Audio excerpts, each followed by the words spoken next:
Assalamualaikum warahmatullahi wabarakatuh. Perkenalkan, nama saya Falahul Mawahib. Saya dari Teknik Instrumentasi Kilang, NIM 181440004. Saya di sini akan menjelaskan perangkat keras pada DCS mata kuliah Sistem Pengendalian Terdistribusi dengan dosen yaitu Bapak Wasis Waskito Adi. Langsung saja kita ke slide yang pertama. Untuk yang pertama yaitu jelaskan bagian-bagian dari FCS. Sebelumnya mari kita pahami dulu apa itu FCS. FCS atau Field Control Station. Station ini digunakan sebagai control unit untuk mengendalikan variabel-variabel yang dikendalikan pada proses. FCS adalah otak dari DCS yang mengeksekusi kontrol dan mengomputasi kontrol di lapangan. Sistem yang ada di FCS ini mirip dengan mikroprosesor atau disebut juga dengan mikrokomputer, di mana komponen ini terdiri dari berbagai modul yang saling terintegrasi, yaitu seperti pada gambar di bawah, yaitu ada input-output modul, finite coupler unit, processor modul, power modul. Langsung saja kita ke pembahasannya. Berikut ini adalah komponen dari FCS. Yang pertama, CPU. Fungsi dari CPU yaitu melakukan komputasi atau fungsi kontrol dan setting nomor domain dan nomor station. Yang kedua, satu daya atau power supply unit atau PSU. Fungsi dari PSU sendiri yaitu sebagai penerima daya dari power distribution board dan mengkonversikan tegangan menjadi tegangan DC. Kemudian tegangan DC didistribusikan ke semua unit FCS sendiri. Yang ketiga ada VLNet coupler. Fungsi dari VLNet coupler yaitu merangkai coupler processor card dan field control unit pada kabel VNet. Kemudian melakukan isolasi sinyal dan konversi level sinyal. Dan yang keempat ada modul input output atau IOM. Modul input-output adalah interface atau central switch untuk mengendalikan satu atau lebih peripheral atau perangkat input-output. Konektor mekanis berisi fungsi logik penghubung, tetapi sebuah piranti yang berisi logika dalam melakukan fungsi komunikasi antar peripheral dan bus komputer. Soal yang kedua, apakah fungsi dari input-output modul? Fungsi dari modul input-output itu sebagai jembatan penghubung antara hasil pembacaan atau penulisan data oleh prosesor modul dengan peralatan yang ada di lapangan. Pada prinsipnya, modul input-output dibagi dalam dua fungsi besar, yaitu modul input-output discrete, ada discrete input dan discrete output, dan modul input-output analog, ada analog input dan analog output. Dapat dilihat tabel di bawah.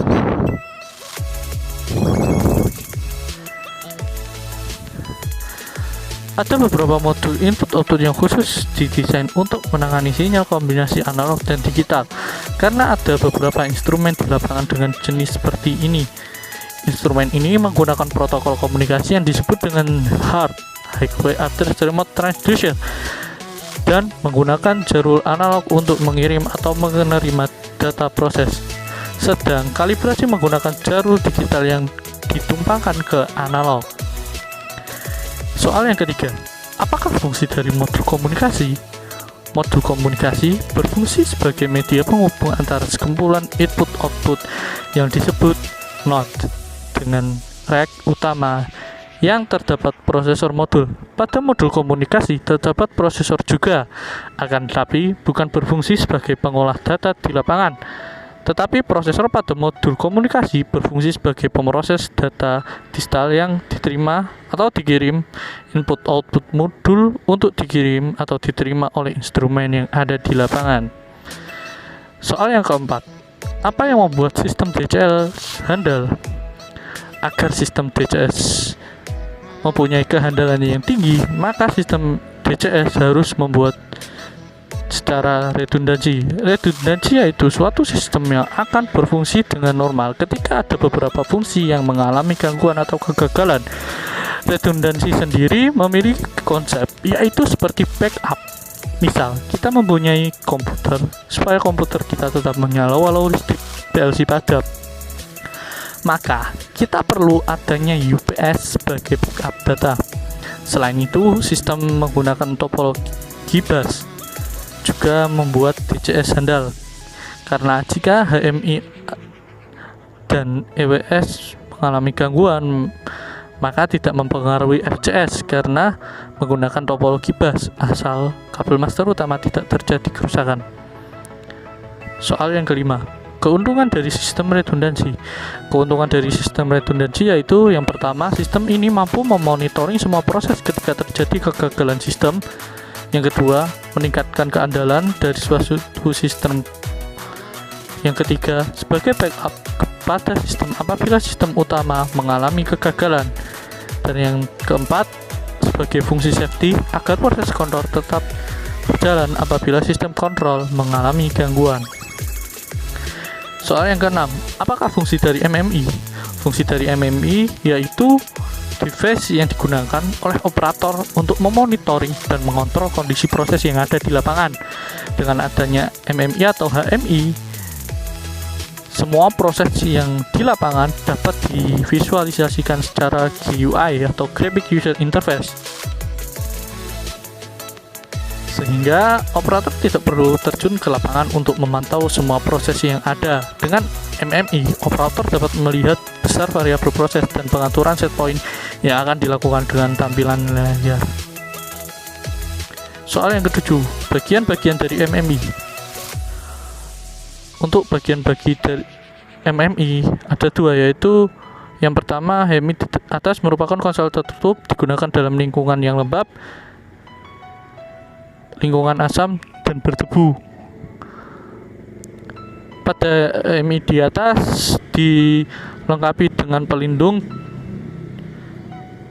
metal dengan bagian-bagian yaitu upper LCD, touch panel, LCD drawer, operation keyboard, engineering keyboard, mouse, encode display style, console assembly, general purpose PC.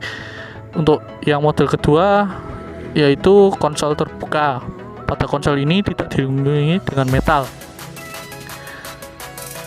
Untuk konsol yang kedua ini dikhususkan untuk pada lingkungan yang normal atau kering, tidak berdebu. Adapun bagian dari MMI yang lain yaitu yang pertama, tampilan statis dan dinamik. Pada tampilan HMI terdapat dua macam tampilan, yaitu objek statis dan objek dinamis. Objek statis yaitu objek yang berhubungan langsung dengan peralatan atau database. Contoh teks statis, layout unit produksi. Objek dinamik yaitu objek yang memungkinkan operator berinteraksi dengan proses peralatan atau database setelah memungkinkan operator melakukan aksi kontrol. Contoh push button like card.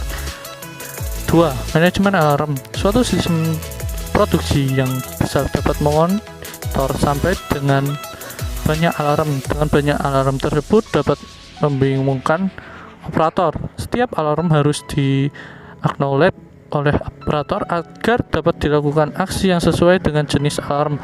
Oleh karena itu, dibutuhkan suatu manajemen alarm dengan tujuan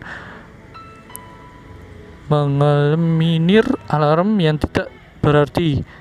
Jenis-jenis alarm yaitu yang pertama absolute alarm, yang kedua deviation alarm, yang ketiga rate of change alarm, yang ketiga trending. Perubahan dari variabel proses continue paling baik jika dipresentasikan menggunakan suatu grafik berwarna.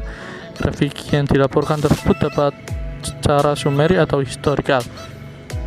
Dan yang keempat ada reporting. Dan reporting akan memudahkan pembuatan laporan umum dengan menggunakan report generation seperti alarm summary report. Selain itu, reporting juga bisa dilaporkan dalam suatu database, messaging system, dan web-based monitoring. Pembuatan laporan yang spesifik dibuat menggunakan report generator yang spesifik pula. Laporan dapat diperoleh dari berbagai cara, antara lain melalui aktivasi periodik pada rentang interval tertentu, misal kegiatan harian ataupun bulanan, dan juga melalui operator demand. Soal yang ke-8, sebutkan otorisasi aplikasi yang ada pada MMI. Untuk otorisasi sendiri atau akses masuk ke HMI ada beberapa macam. Yang pertama, ada HMI untuk operator yang hanya bisa diakses oleh operator dan hanya bisa sebatas memantau prosesi dan merubah parameter. Misalnya, merubah bukaan valve, memantau besarnya variabel proses, dan sebagainya. Yang kedua, ada HMI untuk teknisi. Jenis ini diaplikasikan oleh teknisi di lapangan, misalnya untuk maintenance seperti kalibrasi, restroke, control valve, dan sebagainya.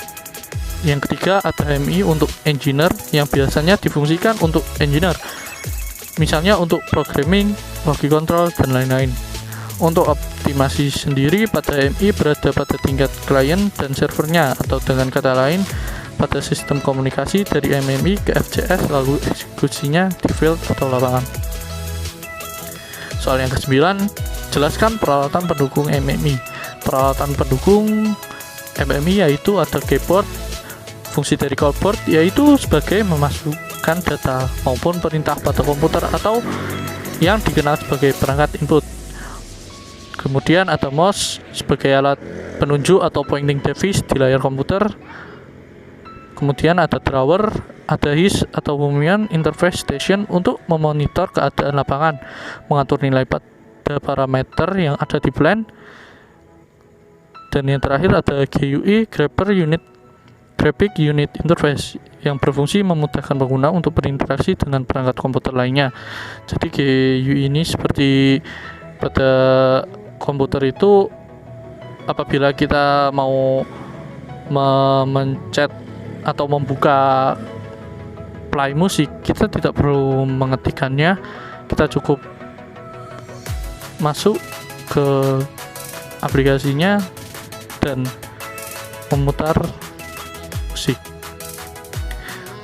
Dan yang terakhir, optimalisasi MMI ditinjau dari kemudahan operasional proses.